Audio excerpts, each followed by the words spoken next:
정용실의 뉴스 브런치.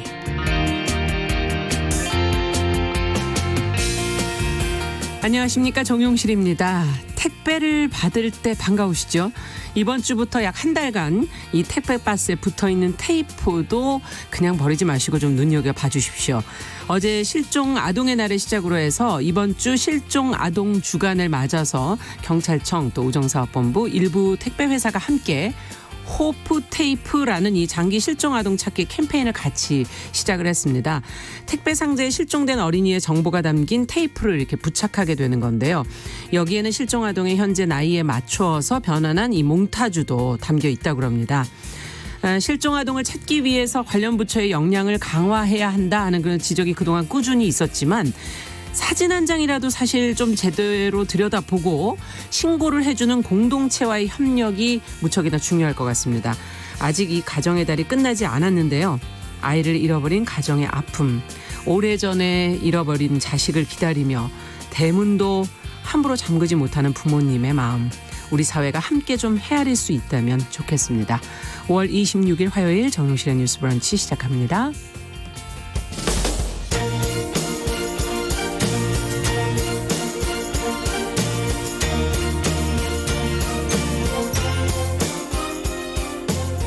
여성을 위한 시사정보 프로그램 KBS 1라디오 정용실의 뉴스 브런치. 여러분의 의견을 기다립니다. 샵 9730으로 문자 보내주세요. 짧은 문자 50원, 긴 문자 100원이 부과됩니다. 네, 정용실의 뉴스 브런치는 항상 여러분들과 함께 프로그램 만들어갑니다. 문자 KBS 콩 유튜브 라이브 계속 열고 있습니다. 와, 오늘은 유튜브로 많이들 들어오셨네요. 네, 평소에 안 들어오신 분이 소냐님, 네, 처음 뵙네요. 그리고 다른 쪽으로도 많이 지금 오늘 유난히 많이 들어오셨어요. 감사합니다. 자, 그러면 뉴스픽으로 저희 화요일 문을 열어보도록 하죠. 두 분 모셨습니다. 더 공감 여성정치연구소의 송문희 박사님 안녕하세요. 네, 안녕하세요. 네, 전혜연 시사평론가 안녕하십니까? 네, 안녕하세요. 네. 자, 오늘부터는 이제 마스크를 안 쓰면 지하철, 뭐 버스, 택시 이런 대중교통들 타기가 어려워진다 그러는데 잘 챙겨서 나오셨어요? 예, 저도 항상 마스크부터 챙기는데요. 예. 지금 이제 날씨가 더워지다 보니 가끔 보면 답답하다고 마스크 안 쓰고 나오신 분들도 있고 한데 사실 지금 코로나19가 좀 잦아들었다가 다시 조금 정부에서 많이 신경을 쓰고 있는 상황입니다. 그러니까요. 그래서 정부에서 이제 교통 대책을 발표한 내용을 다시 한번 살펴보면 네. 일단 마스크 쓰지 않은 승객, 버스, 택시 탑승이 제한됩니다. 그러니까 이 기사분들이 탑승을 거부할 수 있게 된 거죠. 물론 이제 뭐 탑승했을 경우 직접적인 과태료를 부과하거나 이러진 않는데 꼭 써달라라는, 그리고 일단 탑승을 하면 다른 승객들과의도 접촉이 시작이 그렇죠. 되잖아요. 그래서 마스크 미착용 승객에 대해서 이제 운전사들이 탑승을 거부할 수 있고, 예전에는 정당한 사유 없이 탑승을 거부하면 혹시 처벌이 되지 않느냐 그런 논란이 있었어요. 그래서 승차 거부로 볼 수 그렇죠. 있는 부분도 있죠. 그런데 이제 예. 그 부분에 대해서 직접적인 어떤 처벌을 하지 않는 쪽으로 정부에서 이번에 또 지침을 마련해서 발표를 했습니다. 그리고 이제 철도와 도시철도도 이제 마찬가지인데 승무원들이 이제 각 역사에서 다시 한번 마스크 착용을 권고할 예. 예정이고요. 5월 27일부터는 모든 항공사에서도 탑승객들의 마스크 착용이 의무화됩니다. 내일이네요. 예, 그렇습니다.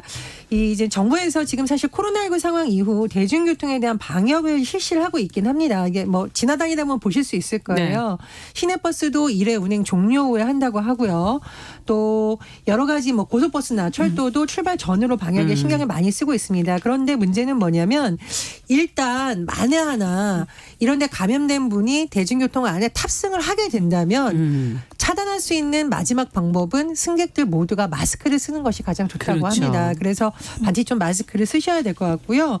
최근 통계를 보면 요즘 굉장히 안타까운 상황인데 이태원 클럽 방문했던 학원 강사, 직업 네. 정확하게 말하지 않았던 예. 분에 의해서 감염이 계속 확산되고 있는데 이 분을 태웠던 택시 운전사도 왜 감염이 됐었잖아요. 그렇죠. 근데 이 택시 운전사가 잘 모르고 10일 동안 태웠던 승객이 143명이라고 합니다.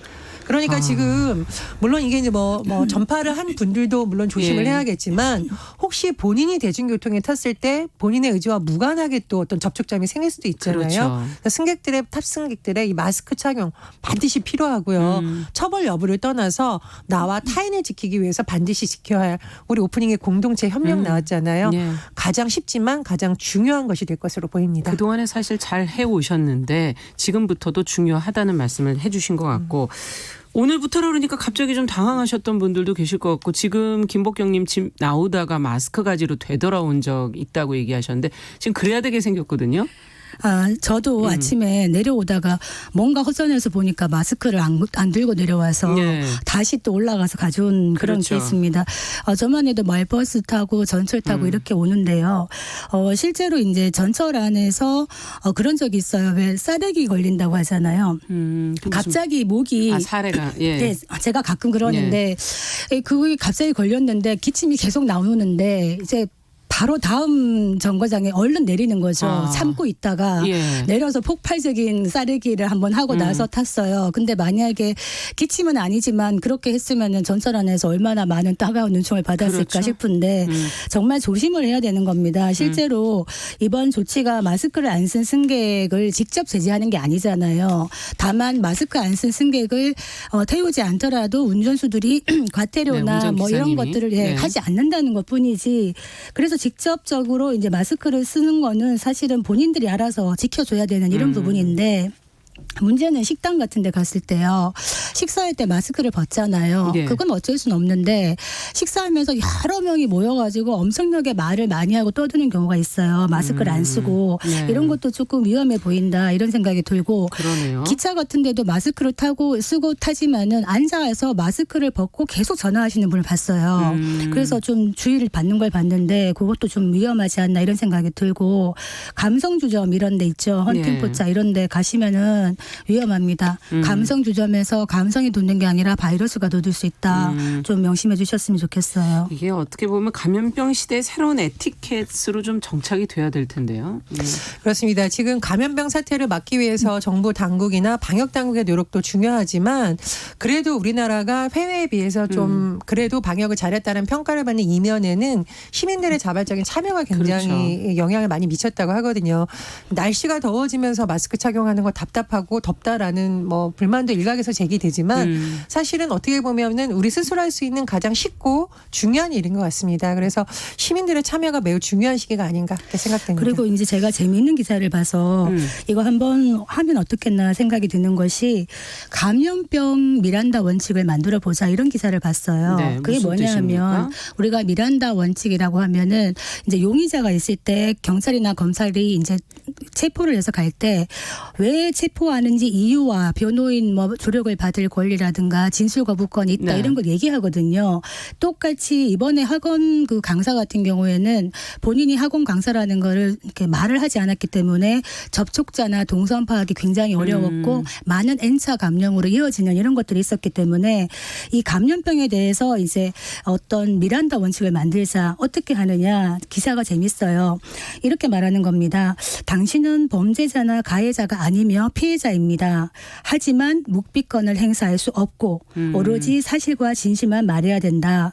왜냐하면 당신의 거짓 발언은 많은 사람의 생명을 위험하게 할 수 있기 그렇죠. 때문이고 그런 일이 벌어지면 당신에게 책임이 돌아간다. 이거를 고지하는 것이 굉장히 필요하지 않나 그런 생각이 들었습니다. 네. 자, 지금 앞서 다른 분께서 의견을 하나 주셨는데 7922번님 현관에 미니 종이 가방을 만들어 놓으시고 마스크를 늘 비치해 놓으셔서 나갈 때 다들 챙기게 만들어주고 있다는 얘기도 적어주셨네요. 자, 여러 가지 아이디어로 이 새로운 에티켓을 잘 생활 속에서 지켜나가시기를 저희도 당부드리면서 두 번째 뉴스 좀 살펴보죠. 두 번째는 여성인권운동가 이용수 할머니 어제 며칠 전부터 이제 계속 예고되었던 기자회견이 열렸고요. 관련 내용 여러 가지 이야기들이 지금 나왔는데 저희가 한번 정리를 좀 해보죠. 전혜연 평론가께서 좀 정리를 해주시겠어요?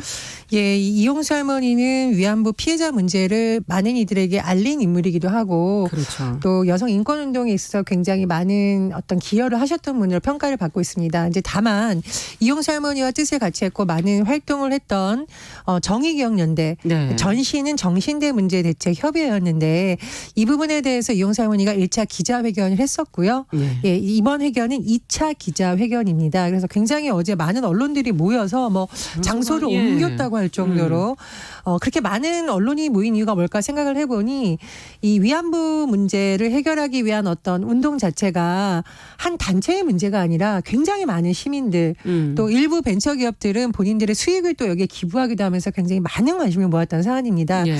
그래서 어제 기자회견 내용도 제가 좀 조심스럽지만 전달을 먼저 해드리겠습니다. 그래서 이용수 할머니가 어제 2차 기자회견을 열었는데요. 같이 활동을 했었던 한국정신대 문제 대책 협의회에 대해서는 도저히 용서 못한다고 굉장히 비판을 하셨습니다. 그래서 또 가해자들에 대해서는 물론 우리가 위안부 피해자들의 명예회복, 일본의 사죄, 배상 이런 부분이 필요하다는 것은 계속 강조하셨는데 네. 그동안 진행됐던 방식에 대해서는 굉장히 목소리를 많이 높여서 비판을 하셨고요. 그리고 최근에 더불어민주당, 그러니까 더불어시민당을 통해서 이제 비례대표를 입성을 한 거죠. 네. 당이 합당돼서 지금 더불어민주당인데요. 윤미향 당선자를 향해서도 사리사욕을 챙겨서 마음대로 국회의원 비례대표로 나갔다고 굉장히 좀 목소리를 높여서 비판을 하시기도 했습니다. 일각에서는 윤미향 당선자가 기자회견 며칠 전에 할머니를 찾아가서 만나서 그렇죠. 뭐 화해를 했다, 용서를 네. 받았다라는 뭐 보도도 있었습니다만 할머니는 용서를 한 건 아니다라고 하시면서 좀 많이 비판을 하셨고요. 다만 회계 의혹이 지금 제기됐었는데 그거는 뭐 검찰에서 할 일, 그러니까 그건 수사에서 할 일이다라고 뭐 특별히 언급을 하지 않았습니다. 그리고 이제 이 할머니가 기자회견에서 굉장히 강조하신 거 다시 한번 말씀을 드리면 본인을 비롯한 위안부 피해자들의 명예회복, 일본의 사죄, 배상 및 진상 공개 그리고 그동안 일본 투쟁의 성과가 훼손되어서는 안 된다라고 다시 한번 강조를 하셨고요.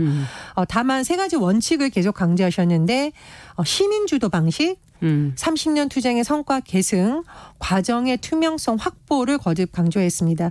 그래서 지금 정의원은 뭐 딱히 입장을 내진 않았어요. 그냥 네. 피해자의 기자회견에 대해 입장을 내는 것은 적절하지 않다라고 얘기를 했었는데 또 당사자와 또 단체가 입장 표명을 해야 된다는 주장도 나오고 있습니다. 그래서 앞으로 또 어떤 추가 소식이 전해질지 좀 네. 지켜봐야겠습니다. 네. 그동안의 운동의 방식에 대한 세 가지 제언을 해 주셨군요. 자, 어제 회견을 두 분은 어떻게 보셨는지 의견을 좀 들어보겠습니다. 그 이용수 할머니가 93 시신데 어제 이제 하신 말씀 중에 좀 제가 숙연해진 부분이 저는 원래 93세입니다. 제게 남은 시간이 별로 없습니다. 이렇게 얘기를 하시고 어떤 이익을 기대하고 있는 것이 아니다. 다만 역사의 소용돌이 속에서 우리가 무력하게 당해야 됐던 이거의 진실을 밝히고 우리의 후손들이 가해자나 피해자가 되지 않기를 바란다. 이런 얘기를 하시면서 일본에 대한 사죄와 배상 반드시 받아내야 된다. 이런 얘기를 하시고 네. 그 방법으로서 데모 방식이라고 얘기하신 게 뭐냐면 한일 간에 서로 젊은 학생들이 교류를 하고 바르게 역사를 알아야 일본이 어떤 잘못을 했는지를 알 수가 있다. 알아야 사죄하지 않겠는가. 그래서 교육이 필요하다. 이런 얘기를 하셔서 저는 우리가 늘 피해자 중심주의 이런 얘기를 하잖아요. 예. 그래서 오랜 세월 이 운동을 해오셨던 본인이 여성 인권 운동가라 이용수라고 적으셨어요. 이런 분의 목소리를 우리가 새겨들어야 된다. 그래서 정의연이 그동안 했던 그 많은 어떤 활동에 대한 성과 이것들을 잘 계승을 해나가고 앞으로 잘 제대로 된 추진력을 갖기 위해서는 이번에 이 정의연 의혹에 대해서 윤미향 개인의 의혹과 좀 분리해서 철저하게 좀 분리해서 제대로 살펴볼 필요가 있겠다. 지금 힘들게 시민단체가 열악한 환경에서 많은 활동을 하고 있고 헌신하는 활동가들도 많단 말이에요. 근데 이번 사건으로 시민운동 전체가 폄하되어서는 안 되겠지만 그렇기 때문에 오히려 이번 정의영 사건 같은 경우에는 투명했는가 청렴했는가 이 부분을 검찰이 밝혀야 된다. 그런데 이 부분에 대해서 좀 정파적으로 접근을 해서 뭐 여당에서 혹 제 식구 감사기처럼 보여지는 뭐 사실관계가 다 밝혀지고 난 다음에 처리하겠다가 아니라 자체적으로 이쯤 되면은 진상조사 들어가는 책임 있는 자세가 필요하지 않을까 이런 생각도 듭니다. 네, 어떻게 보십니까? 저는 이제 크게 세 가지를 말씀드리고 싶습니다. 이게 첫 번째로는 가장 본질적으로 우리가 놓치지 말아야 될 부분은 위안부 피해 문제에 대해서 아직까지 많은 과제들이 남아 있잖아요. 그렇죠. 사실은 네. 일본의 공식적인 뭐 사죄 그리고 책임 있는 배상 이런 문제는 아직 해결이 되지 않았습니다. 이런 부분은 우리 정부도 네. 시민사회도 또 피해자분들도 다 같이 힘을 모아야 되는 부분이기 때문에 네. 그 어떤 본질을 잃지 않기 위해서 굉장히 주의해야 된다고 말씀을 드립니다. 왜냐하면 최근 전 정부의 일부 고위 관계자들이 일본 언론 인터뷰를 통해서 여러 가지 뭐 주장을 펼치고 있는데 저는 굉장히 안타까웠던 것이 뭐냐면 그렇다면 전 정부에서는 무엇을 했고 어떤 점은 잘 됐지만 어떤 점은 부족했다라고 정책적인 측면에서 정확하고 객관적인 정보를 전달해야 되는데 마치 이게 잘못하면 예전 정부 고위 관계자들하고 정대협 간의 진실 공방으로 본질을 벗어나서 넘어갈 수 그렇죠. 있다라는 거죠. 그것도 일본 언론 인터뷰에 본인의 일방적인 주장을 느낌을 담아서 한 것은 좀 굉장히 아쉬운 부분이 있습니다. 그래서 본령 제가 말씀드린 그 부분에 대해서는 앞으로 많은 시민사회라든가 우리 정부라든가 관계자분들이 정말 심도 깊은 논의를 해서 이 위안부 피해 문제의 본질을 잃지 않도록 어떻게 돼야 되느냐에 대한 논의가 그렇죠. 필요하다고 보고요. 두 번째로 이와 별개로 회계 의혹. 이 부분은 정 의원이 어떤 설명을 하든 이제 더 이상은 이게 검찰 수사로 넘어갔기 때문에 뭐 그 부분에서 밝힐 수밖에 없는 부분이라고 보고요. 네. 또 뭐 외부 회계 감사라든가 뭐 보조금이라든가 여러 어떤 시스템은 부분. 만들어놔야 되지 그렇죠. 않을까. 이제 조사가 될 예. 부분은 조사하게 밝혀져야 되는데 정 의원을 비롯한 여러 가지 관련 단체들이 왜 할머니들이 이런 부분에 대해서 분노하는지에 대해서 다시 한번 우리는 깨끗하다고 주장할 것이 아니라 객관적인 자료를 내놓고 좀 이런 것을 막기 위한 시스템을 만들어야 된다라고 네. 보고요.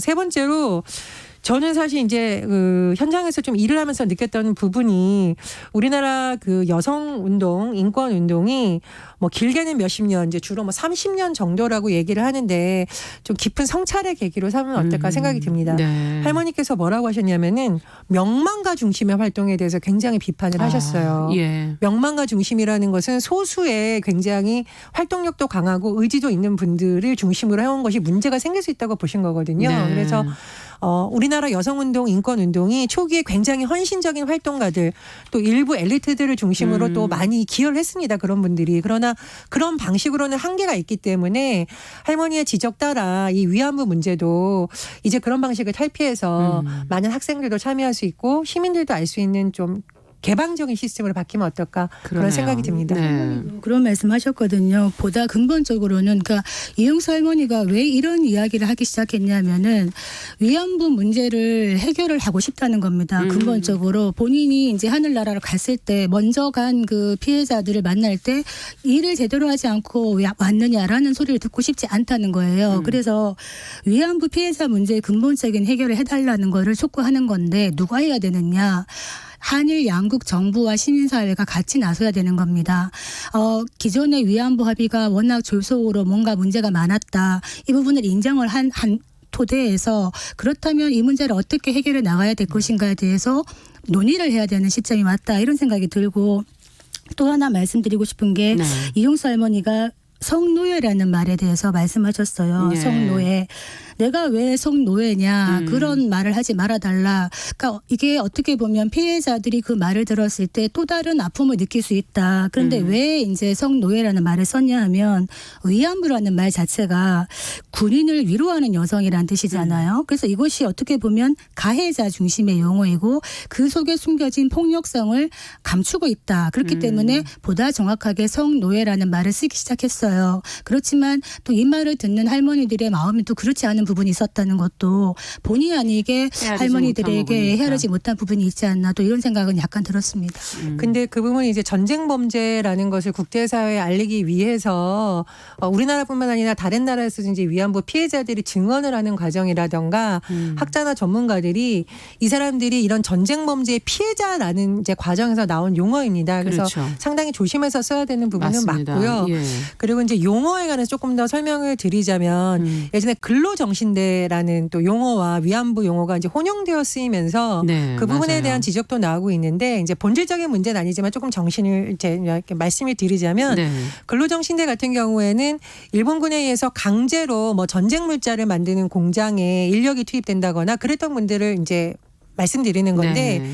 초기에 정신대 문제 대책 협의회가 이 위안부 피해자 할머니 문제와 그런 이제 노동력을 착취당한 여성분 문제를 같이 다루면서 약간의 그렇죠. 혼선이 있었던 것으로 네. 보입니다. 거기에 대해서 조금 더 또 부연 설명드렸습니다. 네, 우리가 관심을 갖고 있었다면 이런 문제들도 이렇게 설명해 주실 필요가 없었을 텐데 하는 그런 아쉬운 생각도 좀 들긴 했습니다.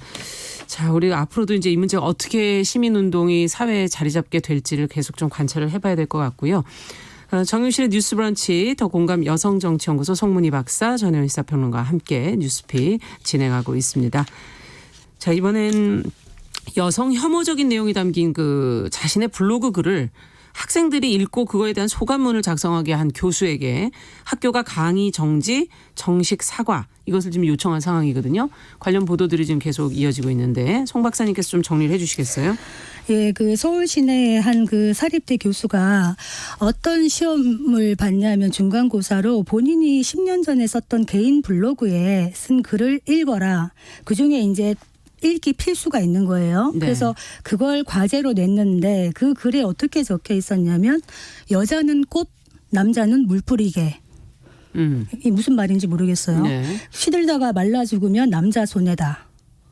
그렇게 네. 말을 쓰고 또 어떤 이야기를 적었냐면은 섹시하면서도 지적인 여자가 매력 있고 정숙한 상냥함과 품위를 잃지 않는 애교를 남자들은 좋아한다. 뭐 이런 글들도 블로그에 올라가 있다 그래요. 그래서 이게 이제 시험에 나와 있으면 학생들은 볼 수밖에 없는 거 아니겠습니까? 네. 그래서 학생들이 이거 문제가 있다 이렇게 해서 좀 사태에 대한 해당 교수의 사퇴도 촉구하고 이렇게 예. 된 사안입니다.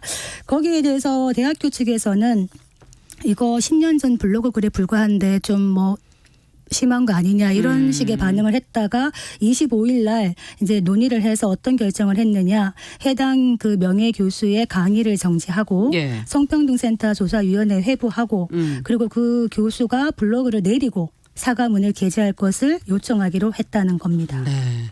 자, 예전에도 이런 꼭 똑같은 경우는 아니지만 어쨌든 이런 사건들이 있을 때 학생들이 그 교수의 권위 뭐 이런 문제 때문에 그냥 지나가거나 묻혀버리는 그런 일들이 있었는데 이번에 초반에는 좀 미온적인 입장이었다는 그런 보도들이 지금 말씀해 주신 것처럼 좀 나왔지만 결과적으로는 좀 조치를 한 것도 눈에 띄는 것 같고요. 그 전과 좀 변화된 모습이라고 봐야 될까요? 어떻게 보십니까? 저는 이번 논란을 보면서 그 성평등센터 조사위원회 회부하게 하겠다는 것 이 부분을 네. 굉장히 좀 유의해서 봤습니다. 왜냐하면 예전에는 이것이 그냥 한 교수와 문제 제기를 한 학생의 어떤 대립처럼 잘못되는 경우가 있었습니다. 그러다 보니 이 교수가 이 학생을 찾아가서 그냥 어물쩍 장난이야 하고 넘어간다던가 이 학생 같은 경우에도 계속 문제 제기를 하면 마치 본인이 교수의 권위에 도전하거나 그렇죠.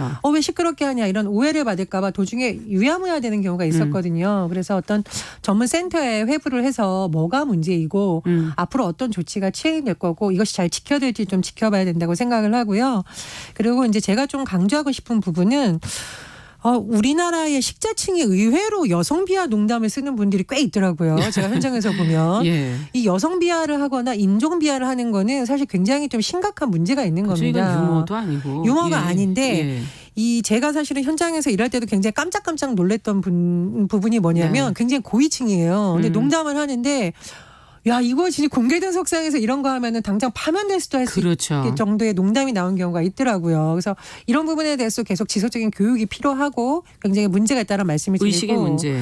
예. 그리고 이제 제가 여성 비하와 더불어서 인종 비하도 굉장히 사실 우리나라 문화에서 왕왕 나타나는 경우가 있습니다. 맞습니다. 예전에 일부 연예인들이 흑인을 이렇게 뭐 재미있게 묘사한다라는 뭐 명분을 삼아서 굉장히 과장되게 막 입술을 두껍게 그리고 얼굴을 시커멓게 칠하고 희화하는 모습을 냈었는데 있었는데 그걸 보고 굉장히 많은 사람들이 비판적인 글을 달아서 논란이 된 적이 있습니다. 그래서 우리가 성별, 인종, 외모 등등에 대해서 말을 할 때 우리가 자기도 모르게 차별 표현을 쓰고 있는 것은 아닌지 좀 다시 돌아보면 어떨까 그런 생각이 듭니다. 이게 뭐 식자층 이런 얘기 하셔서 참 공감되는 게 저도 뭐 작년까지 대학에 있었습니다만 교육계에 있는 분들조차도 모였을 때 제가 좀 충격을 받았던 게 어떤 얘기를 하시냐면 뭐 이제 교수님이 이런 말씀하시는 거예요. 남자들은 어떤 여자를 좋아하느냐. 낮에는 정숙한 현모양처, 밤에는 뭐 이런 식으로 얘기를 하시는데 제가 놀랐어요. 그래서 그 얘기를 왜 거기서 할까? 그래서 제가 그랬죠. 그래서 어쩌라는 말씀입니까? 라고 물었더니 대답을 안 하시더라고요. 그러니까 뭐냐 하면 꽃이라는 얘기를 하니까 연상이 되는 게 여자들이 이렇게 모여있으면은 어떤 남자분이 오셔갖고 이런 얘기를 해요. 와, 여기는 꽃밭이네. 이런 말씀 하셔요. 그럼 우리는 이렇게 말을 하죠. 꽃이 아니고 사람입니다. 이런 얘기를 하는데 어떻게 보면 그냥 좋은 의미로 꽃이라고 얘기하시는지 모르겠지만 그조차 여성에 대한 어떤 존중의식은 조금 부족한 부분이 있다. 네. 그러니까 쉽게 말을 하는 거예요. 이를테면은 쉽게 던지는 거죠. 아니 그 좋은 몸매를 가지고 왜 청바지 입고 다니냐 이런 말씀도 하세요. 그래서 그러죠. 당신 보라고 입고 있는 게 아니다. 이런 얘기를 하면 또 머쓱해 하시는데 교육계는 사실은 심각합니다. 왜냐하면 얼마 전에 그 초등학생들에게 속옷을 빨개해서 올리게 한 사진 뭐 이런 보도를 했었잖아요. 예. 교육 현장에서 이런 일이 있으면 학생들은 자기도 모르게 그걸 학습하게 됩니다. 그렇기 때문에 교육계도 교육을 받아야 된다. 성인지 감수성 교육 제대로 받아야 된다. 이 말씀 드리겠습니다. 네, 앞으로는 좀 이런 뉴스가 좀 저희가 보도를 할 일이 없었으면 좋겠습니다. 자, 뉴스픽 전혜연 평론가, 더 공감 여성정치연구소 송문희 박사 여기까지 얘기를 듣도록 하겠습니다. 오늘 감사합니다. 감사합니다. 네, 정용실의 뉴스 브런치 듣고 계신 지금 시각 10시 30분 넘어서고 있고요. 라디오 정보센터 뉴스 듣고 오겠습니다.